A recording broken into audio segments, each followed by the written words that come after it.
జగన్నాథం మొదటి వారం పూర్తయ్యేసరికి ఈ మూవీ 100 కోట్లు కలెక్ట్ చేస్తుంది అంటూ నిర్మాత దిల్ రాజు మొన్న రాత్రి జరిగిన ఈ మూవీ సక్సెస్ మీట్ లో అధికారికంగా ప్రకటించిన విషయం తెలిసిందే. ఇప్పుడు ఈ ప్రకటన టాలీవుడ్ లో ప్రకంపనలు సృష్టిస్తూ డివైడ్ టాక్ వచ్చిన సినిమా.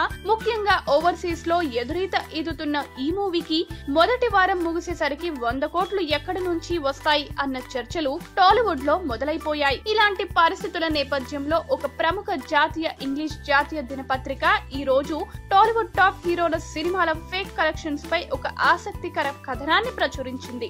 ఇదే సందర్భంలో ఆ పత్రిక Telugu film chamber of commerce కార్యదర్శి కె దామోదర్ ప్రసాద్ ఆ పత్రిక ప్రతినిధితో అన్న కామెంట్స్ ను కూడా వివరంగా ప్రచురించింది. ప్రస్తుతం టాప్ హీరోల సినిమాలకు వస్తున్న కలెక్షన్స్ పై ఎటువంటి క్లారిటీ లేదని, కేవలం టాప్ హీరోల మధ్య పోటీ పెరిగిపోవడంతో ఈ కలెక్షన్స్ కు సంబంధించిన వార్తలు వస్తున్నాయి. కానీ ఈ కలెక్షన్స్ లో ఎంతవరకు యథార్థత ఉంది అని చెప్పడం చాలా కష్టమని దామోదర ప్రసాద్ కమెంట్స్ చేసినట్లు ఆ పత్రిక పేర్కొంది. ముఖ్యంగా దువ్వాడ జగన్నాథం సంబంధించి నిర్మాతగా దిల్ రాజు వ్యవహరించడంతో పాటు అల్లు అరవింద్ కు ఆంధ్ర, తెలంగాణ రాష్ట్రాలలో అత్యధిక థియేటర్లు చేతిలో ఉండడంతో దువ్వాడ కలెక్షన్స్ కు సంబంధించి ఎక్కడో ఏదో క్లారిటీ లేని విషయాలు ఇమిడి ఉన్నాయి అంటూ ఈ పత్రిక ఆసక్తికర కమెంట్స్ చేసింది. అంతేకాదు, గతంలో వచ్చిన అల్లు అర్జున్ సరైనోడు, రామ్ చరణ్ మగధీర సినిమాల కలెక్షన్స్ రికార్డుల విషయంలో ఇలాంటి వివాదాలే వచ్చాయని ఆ పత్రిక పేర్కొంటూ, కేవలం ఇటువంటి సినిమాలను తీసిన భారీ నిర్మాతలు